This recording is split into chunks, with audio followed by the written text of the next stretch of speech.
vidjeli ste. Situacija je, Žaneta, više nego loša.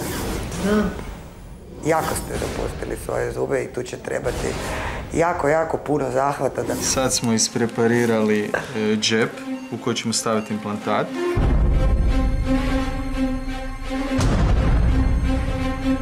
Kako se osjeća neko kome se sve želje ispunjavaju? Tijekom svoje preobrazbe 38-godišnja Žaneta svakodnevno je posjećivala priznatu stomatologinju, koju je zadatak bio vratiti našoj pacijentici osmijeh na lice. Danas kod Žanete imamo konačnu predaju protetskog nadomjestka koji stiže iz laboratorija. Imali smo jako opsežne radove jer je situacija u ustima bila stvarno vrlo loša. Veliki dio zubi smo morali izvaditi i nadamo se da će moje vratiti osmijeh na lice. Evo ga, Žaneta, ogledalo.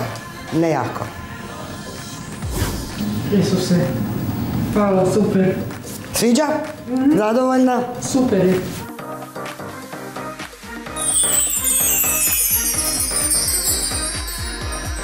Eto.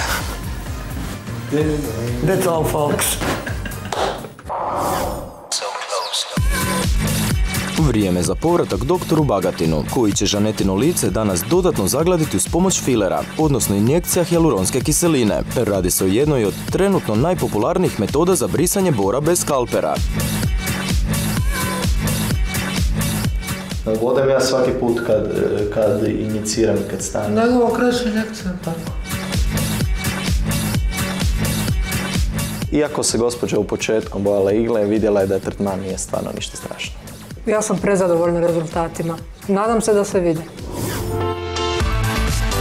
Evo Žaneta, gotovo smo pri kraju našeg ekstremnog makeovera, no prije toga promijenit ćemo ti styling. Koliko primjećujem, poklonica si casual stila. Jesam.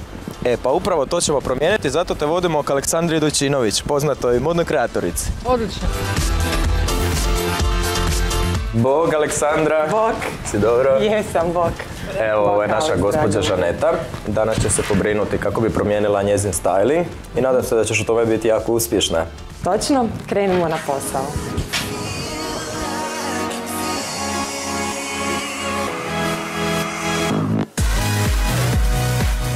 Pošto ste se odlučili za crnu boju, preporučila bih vam ovu haljinu. Također bismo mogli i ovu isprobati. A u svakom slučaju bilo bi možda dobro da probate i ovu s otvorenim leđima. Može.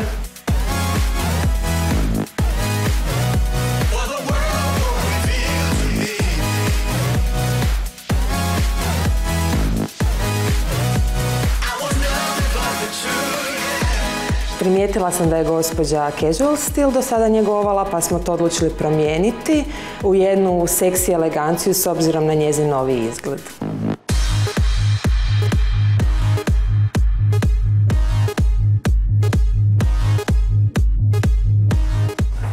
Kako vam se ovo čini? Ja mislim da je to to. Odlično.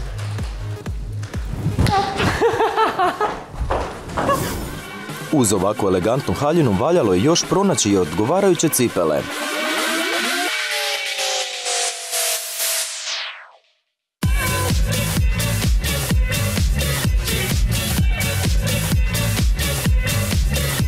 Žaneta je mogla pretpostaviti da u ovoj priči nema mjesta za niske cipele, stoga će ubrzo saznati kakav je pogled s vrtoglavo visokih potpetica.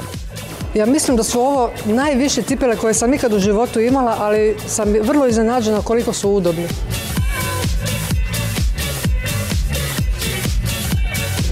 Naš makeover lagano se obližio kraju. Završni korak bio je posjet priznatom studiju za ljepotu, koji će ispuniti svaku Žanetinu želju. Ima užasno veliki izrast i ima strahovito žutu boju kosi.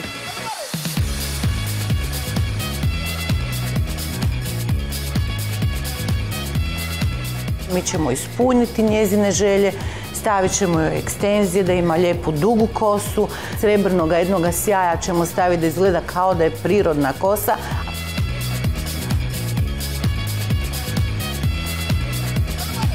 Danas smo stavili 150 komada ekstenzija kako bi dobili jako modern izgled i ovu vrstu ekstenzija stavljaju sve poznate svjetske glumice poput Jennifer Lopez, Scarlett Johansson i tako da. Uslijedila je ugradnja ekstenzija i na Žanetine trepavice. Ugrađuje se jedna po jedna tako da se dobije potpuno glamoruzan, a opet prirodan izgled.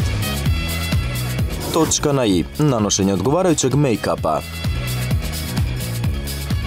Make-up ćemo je napraviti vrlo prirodan, koji ćemo podignuti sa crvenim ružem, a oči će biti vrlo nježne, pogotovo tako da ostanu naglašene njene trepavice.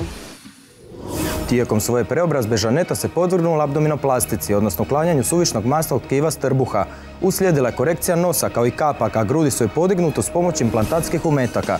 Ne bi li imala savršeni osmijeh, stomatologinja je koristila najmodernije tehnike i materijale, a maksilofacijalni kirurg lice je dodatno zagladio uz pomoć hijaluronskih injekcija. Za dugu kosu, kao i trepavice, korištene su najkvalitetnije ekstenzije, a naše smo kandidatkinje na posljedku promijenili styling.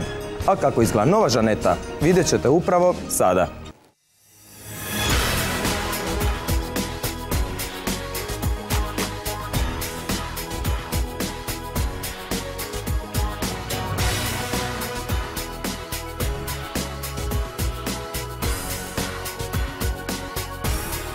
Evo ga, napokon naš makeover je gotov. Uz dužno poštovanje, sa sigurnošću vam mogu reći da zasigurno spadate u top 5 najzanosnijih baka u Hrvata. No kakvo je vaše mišljenje? Pa promjena se stvarno vidi i veliki ste posao napravili u vrlo kratkom roku i zahvaljujem se na komplimentu za ono baka. Iako su malo sramežljivi, u studiju su neki od vaših bliskih članova obitelji koji su vam došli dati potporu.